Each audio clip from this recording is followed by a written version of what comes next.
his awareness, his analysis of situation is unbelievable. His last pass as well.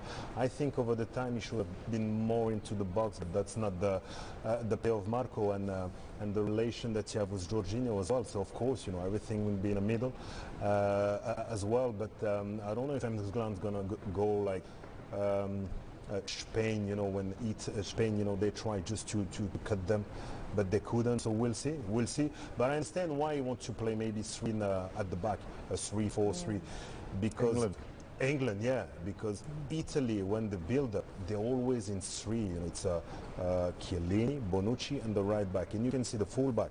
The left one, either Emerson or Spinazzola going way, forward, and Chiesa taking the right flank.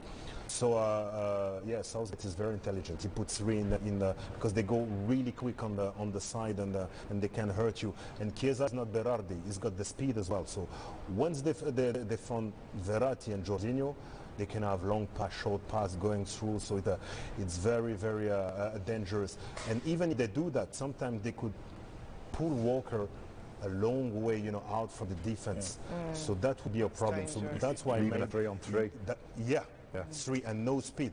That's why he would play maybe a 3-4-3 England. Can we just talk about the fact that, why they're actually here at the final? And let's be honest, it's that national anthem. Mm-hmm. It's the way they sing it. Get up and play 90 minutes of football. In fact, I went and played 4 hours ago with Gianfranco and that nearly killed me. So after Ness and Dormer. But yeah, I mean, everything about them is just class, isn't it? And they've done it the hard way. Listen, I'm going to take my Italian hat off. I'd be devastated if they didn't win it tonight, because they've done it the hard way. Mm-hmm. And if they fell at the final hurdle, it would be a travesty. Sorry. Jason, to all the angry England fans watching, we are going to touch on England shortly, and we are going to celebrate England and their achievements. That's what we're doing in the second half of the show. Yeah. No, it's just, we've seen many teams in the tournament, especially France and Portugal, with a lot of very good individualities, and they didn't go that far. We didn't see the same cohesion as Italy. Yeah. As you were saying, there's not star, but what they produce and what you feel, the emotion that they give you, it's second to none, and this is the best team. You can say something about England, the togetherness of the team. That's why the two teams are in the final. There's been a record number of goals in this competition, and some of them have been absolute worldies.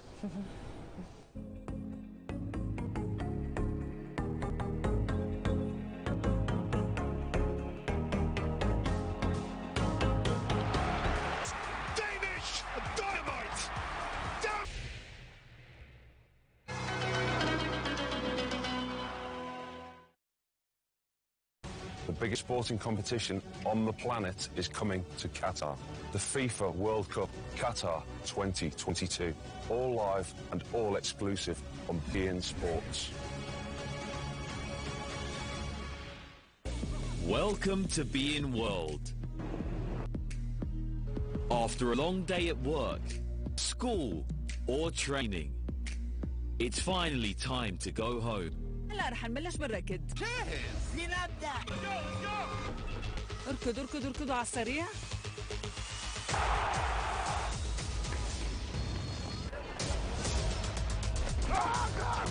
Our destination is one. Your door's home.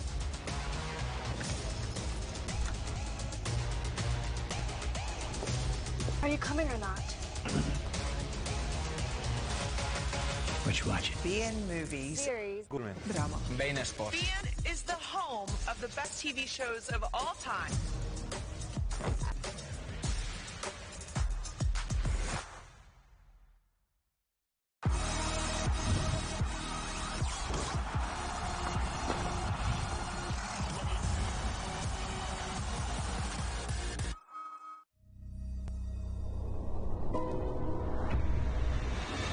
We all watched on as the name was revealed. Then the preparations began. The ambition grew, the dreams realized. And the vision developed before our own eyes. We captured so many great moments.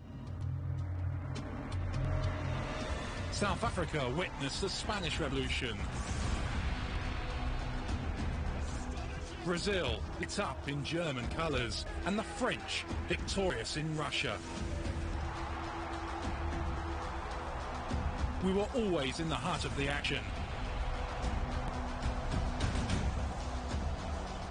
FIFA World Cup Qatar 2022. Exclusively on BeIN Sports. UEFA Euro 2020, the final. Italy.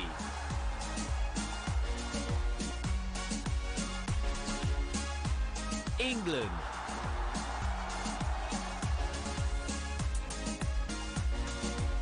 Today, live and exclusive on BeIN Sports Max 3. UEFA Euro 2020 on BeIN Sports Max channel is brought to you by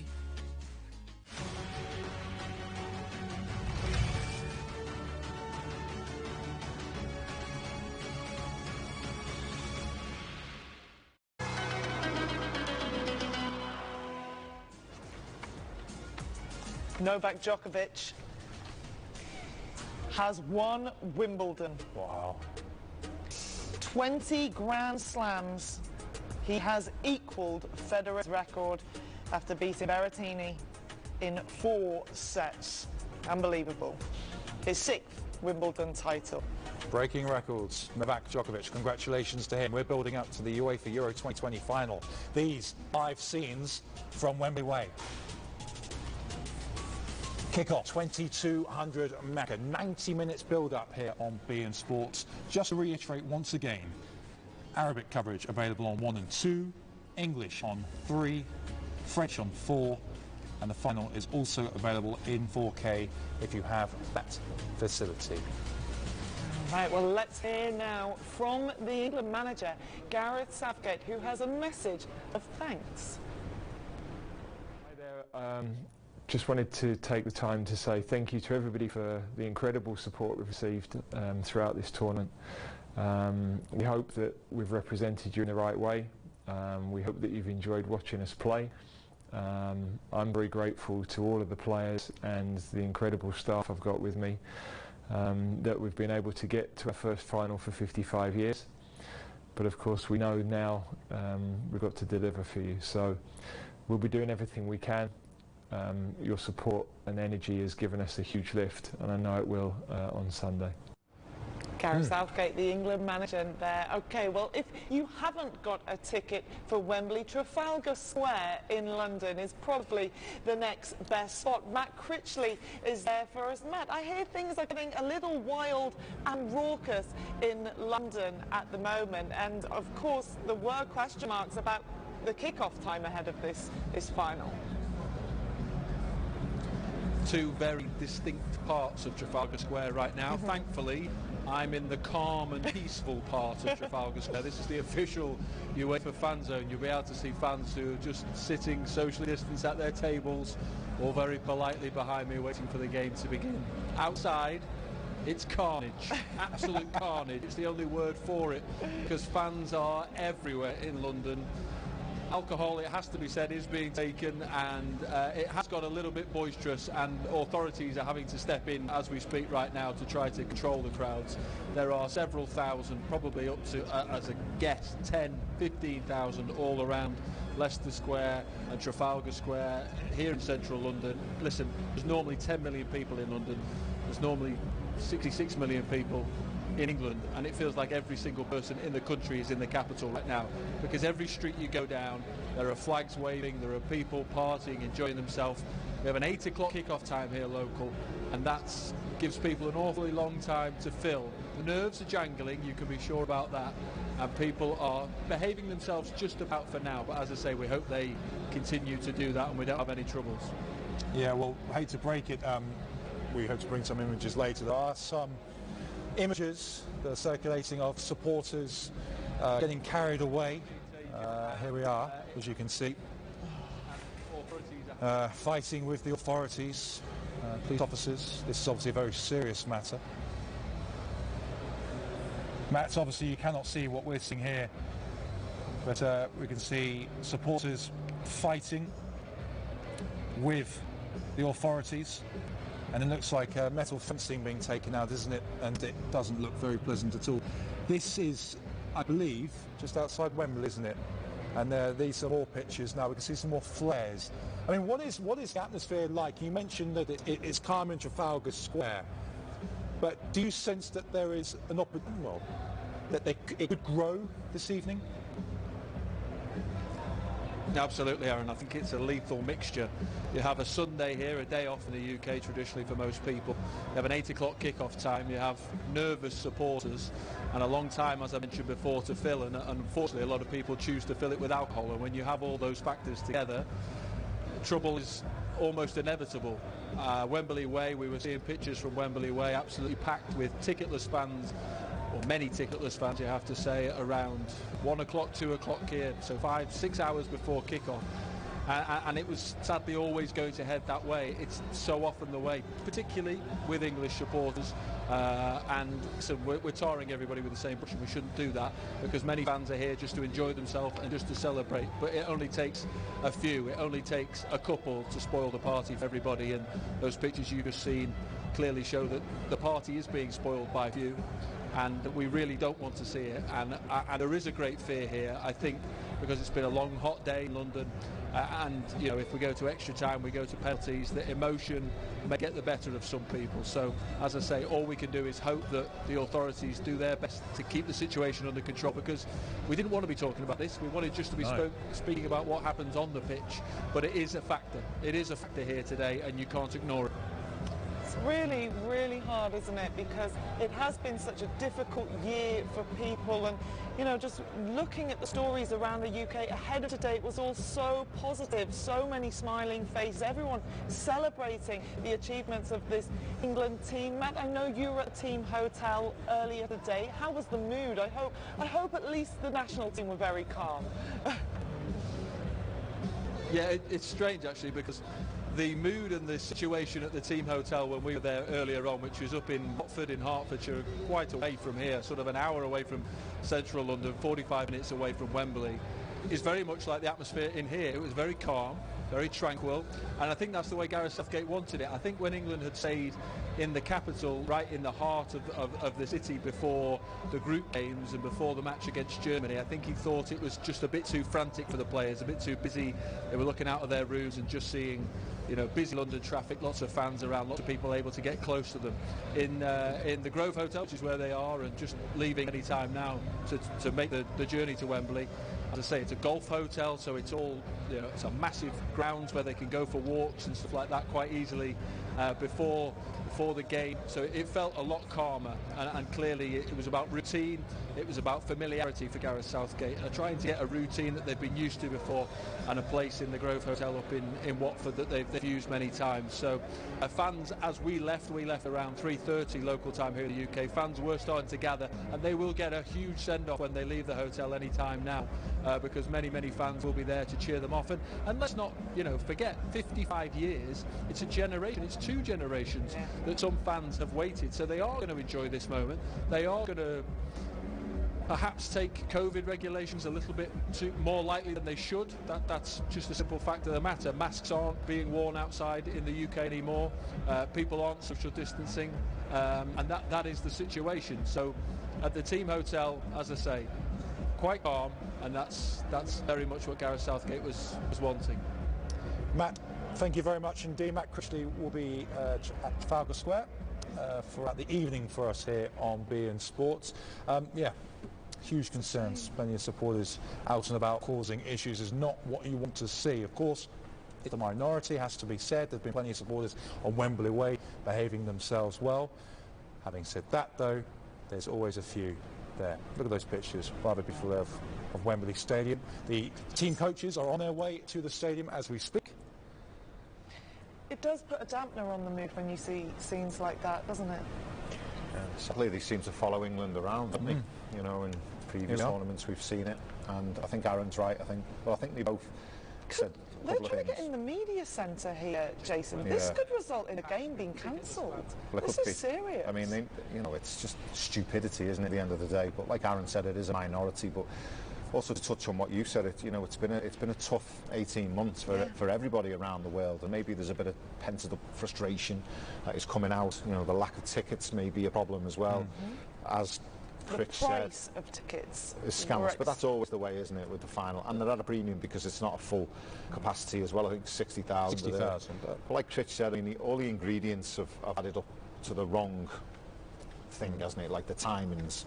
You know, it's a Sunday, it's a day off in England. A lot of people have gone down there probably to celebrate, and they've been caught up in it. It's just, you know, the wrong ingredients, and like you said, it's a minority rather than the majority. So let's hope the game just goes ahead. Let's hope it's a great game, and let's hope that authorities do their job properly. But we had this issue in 2016 in France, didn't we? Yeah. In those European Championships, England against Russia in Marseille, as Jason said. Oh, yeah. It just feels like they follow them around. Yeah, it's followed them around. Yeah, I think you know, when you have you haven't won, I think, for a long time as well. You know, the excitement is always there. So you will always have, you know, part of the supporters who will behave like this. But as you say, you know, they're a minority, but still, you know, we'll put a point on them. But they will make the headlines. Yeah, that's the problem. Exactly, that they will makes make the headlines. Yeah. That's if England win tonight, that'll be all over the headline, all over the front of the papers as well. It's they need to think about it, and it's just stupidity. Such a shame. All right, well, let's turn our attention back to the football. In case you didn't know by now, the last time England were in a major tournament final was 1966. Since then, so many jokes, so many sneers. Can these boys make history?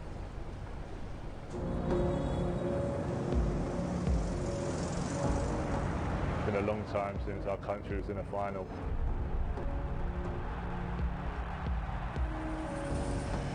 It was such an amazing achievement as a team and as a country. We've had amazing players over the years, amazing teams over the years. But when you actually look at our history as a country, it isn't great. Our parents, our family members have never seen England in a final before. To have that opportunity to create even more history, it's a special moment to be in. And if we can finish the job and win, then we'll be remembered for the rest of our lives.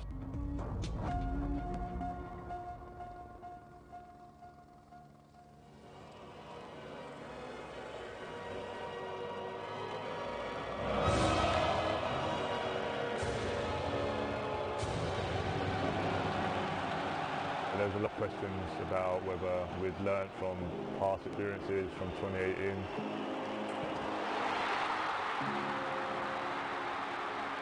It was the first time we obviously went behind in the tournament, first goal was conceded, and there was no panic, there was no disorganisation. We just stuck to the process, we knew what we was capable of.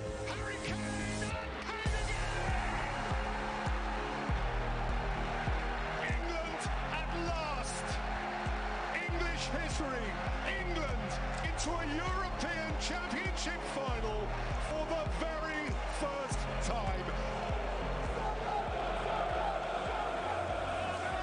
The ability that we've got in that dressing room, you know, we can beat any team.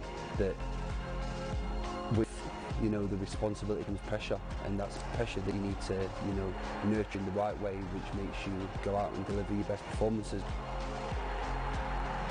To be playing at Wembley, it just makes the occasion even bigger and even more special.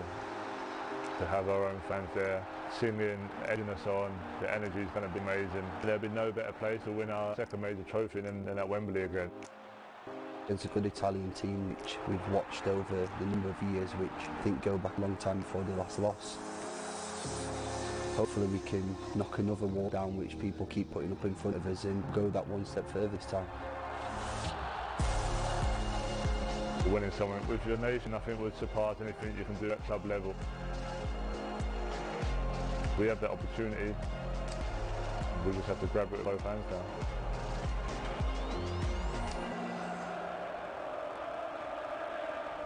Well, it would be some narrative, wouldn't it, for Harry Kane, for him to go out at Wembley and score the winner tonight. They are en route. And talking of a narrative, what about Raheem Sterling, the boy from Brent, who played his football as a child on a patch of grass underneath the Wembley Arch. He said he used to score a goal, look up at it, and imagine he was scoring that goal inside Wembley. I mean, that's a story. And like you said it, Didier, has he been the player of the tournament? Yes, because he was under a lot of pressure, I think, you know, him and his team. And I think when you look at England, when you look at Rice and Philip, you know, sometimes... For 120 minutes against Denmark, Didier, it was the fitness levels from him were outstanding in that game. Yeah, he's one of those wingers who can repeat, you know, all the runs at the high intensity, so forth. And when you have those kind of dribble, you know, you're really dangerous. And you need that for England, because on the pitch you don't have a Foden, you don't have sometimes Grealish, so you need another kind of element just to impact the game, and he did it so well. So yeah, the pressure was there, but you know, Southgate was very calm with them, and he transmitted this calm, and I can see an England side who were really resilient. Yeah. What's it like when you in the World Cup in '94 when you're heading up to the stadium and you see the stadium for the first time in the coach? What's going through your mind? Do you get pound for who spots it first? No. The jokes come out, like one of the lads will shout, does anyone know where stadium is? Usually me or, yeah, it's there. Well, our bus was just music. It was just Irish songs just to get you pumped up, and you're in your own mind, your own thoughts. You know, you're going through positive things, you know, you're trying to stay calm. It's a massive occasion, and that's what England, certainly the players, are going to have to handle. You know, none of them have been in this situation before. Can they handle the occasion? Will Wembley be too much? Will it be too much that they're actually playing at home? You know, handling the occasion is about being professional, is about staying in a routine, is about concentrating, not playing the emotion of the game, because they're going to want to go out there and there's going to be a lot of adrenaline pumping. They're going to feel it. They're going to have to calm themselves down. That's the manager's job, but also that's a job personally, isn't it? Yeah, and just don't you think yet England? I think they left a lot of energy, not physically, mentally, in the semi-final. You know, as a footballer, you can feel that sometimes. That sometimes they celebrate, but they're already on the final. I hope for England that they didn't celebrate too much the semi-final.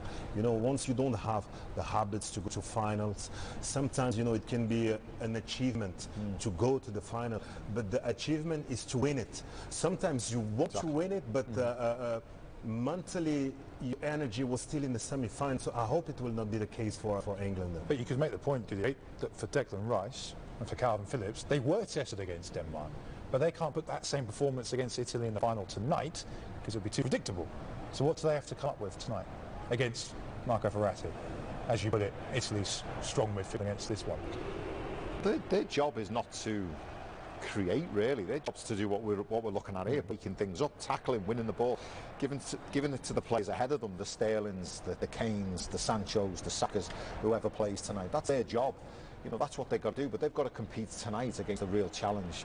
Germany, for me, were weak mentally. They turned up against Portugal and that was it.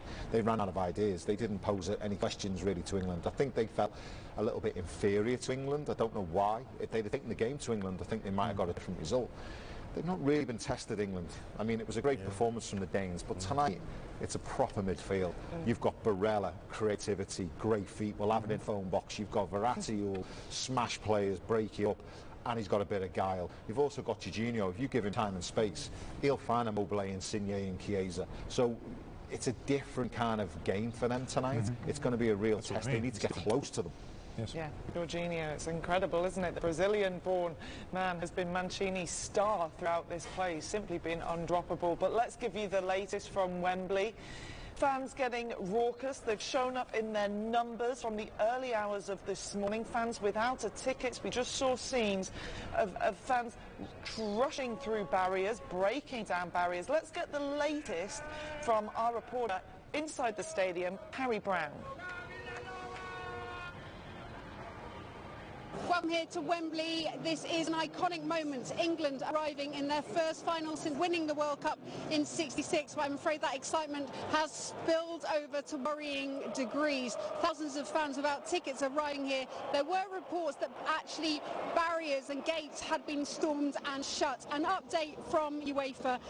Fans have been jumping over barriers, but there has been no access to the stadium, so there's no concern that any protocol has to come into place in which the stadium will be shut down, and there's no concern that this final will not go ahead. But it is upsetting that so many fans have come down without tickets, trying to push their way into the stadium. That might mean that people genuinely with tickets to this iconic final, English and Italian fans, don't get into the stadium, and that would be a crying shame. Yeah, we will get the very latest. Still a while to go before kick-off, over an hour and a half. It will be live, of course, right here on BeIN Sports, but we hope things calm outside Wembley. We do not want this game to be postponed. We certainly don't want it being cancelled. There's been so much excitement. It's been such a wonderful, wonderful tournament ahead of tonight. So what I'm trying to understand from what Carrie was saying is that the fans are inside the perimeter of the stadium, so not exactly inside. No. I'm not entirely sure whether you have to display your COVID tests if you go inside the perimeter. That's certainly where you'd probably give your tickets in. But I mean, if they were to start mixing with supporters who have got genuine tickets, then that does open serious questions about, well, what next? Well, it's the hottest tickets in town. Everyone wants one, doesn't it? And like you said, you know, when there's alcohol involved and a lot of people and frustration, and you don't know what's going to happen, do you? That's the problem. You just hope that there's enough police there. I mean, we've seen it in Manchester United, didn't we? A minority break into the ground, and we've seen what happened then.